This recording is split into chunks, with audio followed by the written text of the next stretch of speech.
Hey everyone, welcome to my channel. तो आज हम करेंगे हिंदी व्याकरण एवं रचना। क्लास 6 की बुक है ये, जिसमें हम करेंगे अशुद्धि शोधन, chapter number 20। So basically common errors के बारे में हम बात करेंगे जो हम अपनी मिस्टेक्स करते हैं। छोटी ई बड़ी की मात्रा, छोटे ऊ बड़ों की मात्रा। हिंदी भाषा की यह विशेषता है कि इसे जैसा बोला जाता है वैसा ही लिखा भी जाता है। हम जैसा बोलते हैं वैसा ही लिखते हैं। यह विशेषकर बहुत कम भाषाओं में होता है। यदि अंग्रेज़ी भाषा को ही लें तो यह स्पष्ट हो जाएगा कि अंग्रेज़ी के बहुत से शब्दों की वर्तनी, जो स्पेलिंग्स हैं, वो डिफरेंट है और जो हम प्रोनाउंस करते हैं वो डिफरेंट होता है। जैसे बाम, बाम, पाम में हम एल का उच्चारण नहीं करते, राइट। एल हम क्या करते हैं, साइलेंट पढ़ते हैं। तो बाम, पाम। गेट में जी का उच्चारण हिंदी के गा की तरह होता है, तो कॉलेज में जी का उच्चारण जा की तरह होता है।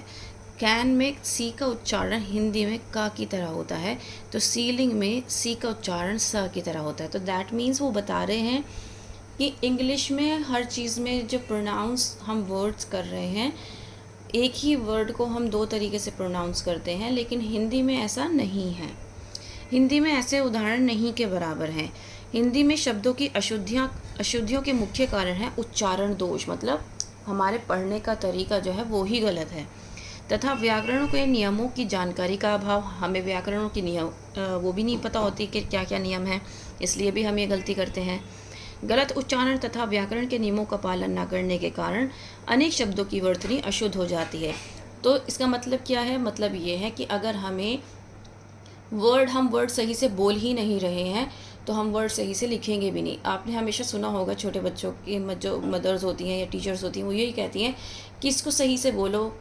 जैसे कि कवि, कवयित्री, तो वो ऐसे करके बोलते हैं ताकि उनको पहले से ही पता चल जाए कि कहाँ पे उन्हें छोटी ई की मात्रा लगानी है और कहाँ पे बड़ी ई की मात्रा लगानी है ना। तो हम बच्चे को बचपन से ही ऐसा सिखाते हैं, लेकिन बड़े होते होते क्या हो जाता है, हम इतनी जल्दबाजी में बोलते हैं।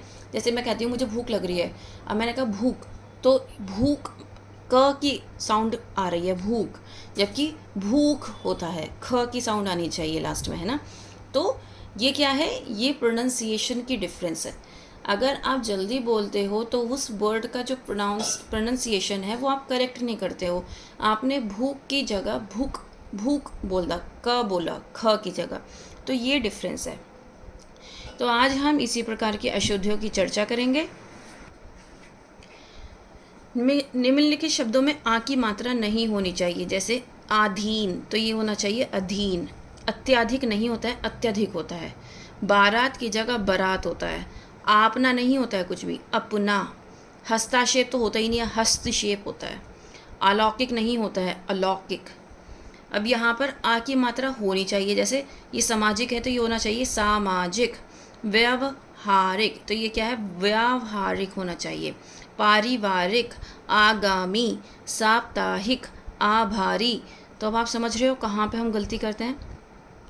यहाँ पे बड़ी ई की मात्रा की जगह छोटी ई की मात्रा होनी चाहिए। अतिथि, जब हम जल्दी बोलते हैं तो छोटी ई की मात्रा आती है, जब हम खींच कर बोलते हैं तो बड़ी ई की मात्रा आती है। तो इसीलिए अपनी प्रोनाउंसिएशन पे ध्यान रखना है। जब आप खुद भी रीडिंग कर रहे हैं तो हम अपनी प्रोनाउंसिएशन पे ध्यान रखेंगे तो हमारी स्पेलिंग मिस्टेक्स होगी ही नहीं। अतिथि, ऋषि, कवि, पति, निधि, उन्नति। नाउ यहाँ पे बड़ी ई की मात्रा आनी है। परीक्षा, श्रीमती, दीवार, पत्नी, बीमारी, पीतांबर। तो क्योंकि आप 6th ग्रेड में, आपको लगता है कि हमने बचपन में ऐसे नहीं पढ़ा है तो हम नहीं कर पाएंगे, ऐसा नहीं है। हम जब चाहें अपने आप को करेक्ट कर सकते हैं। तो यहाँ पर सिर्फ आपके प्रोनाउंसिएशन को आपको अपने ठीक करना है, और जैसे ही आप अपनी प्रोनाउंसिएशन को ठीक करेंगे आप अपने अंदर चेंजेस देखेंगे कि आप खुद से सही लिख पा रहे हैं। जैसे यहाँ पे वापस, वापस नहीं होता है वापस। बहन नहीं होता है बहन। पहला नहीं होता है पहला। अब देखो ऊ की मात्रा की जगह बड़े ऊ की मात्रा होनी चाहिए। अशुद्ध तो शुद्ध। शुरू, शुरू, सॉरी, शुरू, शुरू। पूज्य, पूज्य नहीं होता है पूज्य। हिंदू, गुरु, तो यहाँ पे ऊ की मात्रा की जगह छोटों की मात्रा होनी चाहिए गुरु। साधु, रुपया। जो हम जल्दी पढ़ते हैं उसमें छोटे ऊ की मात्रा आती है, और जो हम देर खींच कर पढ़ते हैं उसमें बड़े ऊ की मात्रा आती है। ऐसे यहाँ पे ए और आई से संबंधित है, तो ये होता है दैनिक, सैनिक, ऐक्य। ये है ओ औ से नौकर, तौलिया, पौधा। यहाँ पर चंद्र बिंदु आना चाहिए, ना कि खाली बिंदी। दांत, पाँव, चांद, पांचवा, अंधेरा, अंगूर। लेकिन यहाँ पे देखो, यहाँ पर हम अंगूर में चंद्र बिंदु लगाते हैं, यहाँ पे कभी भी चंद्र बिंदु नहीं लगता, यहाँ पे हमेशा बिंदी लगती है अंगूर में।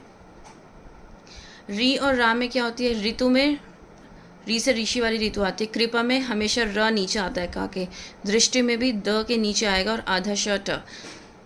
तो इस तरीके से क्या है, हम गलतियाँ करते हैं ना। व्यंजनों से संबंधित जो गलतियाँ होती हैं हम वो पढ़ लेते हैं।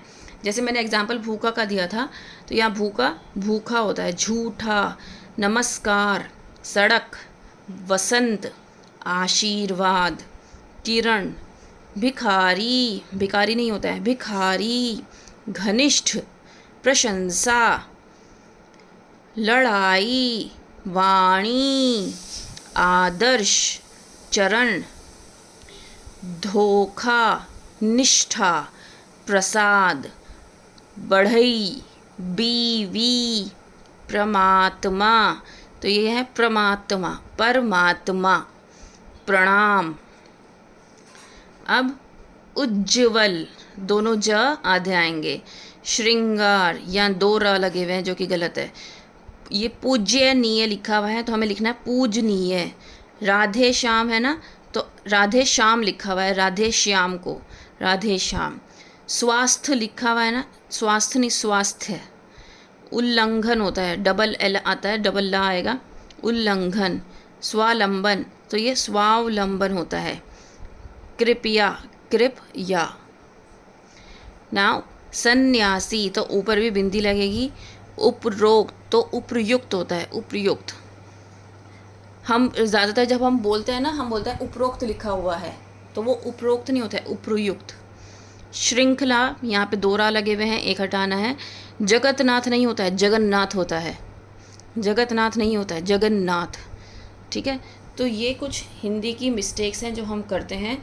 अगर हम इनको सही से खुद से प्रोनाउंस करेंगे, अगर आप इसी चैप्टर को सुबह शाम दो बार प्रोनाउंस करना मतलब पढ़ना शुरू कर दो, देख के ही पढ़ो आप खुद एक हफ्ते में अपने अंदर चेंजेस देखेंगे, और आपके वर्ड्स बिना याद किए याद हो जाएंगे। तो हिंदी भाषा ध्वन्यात्मक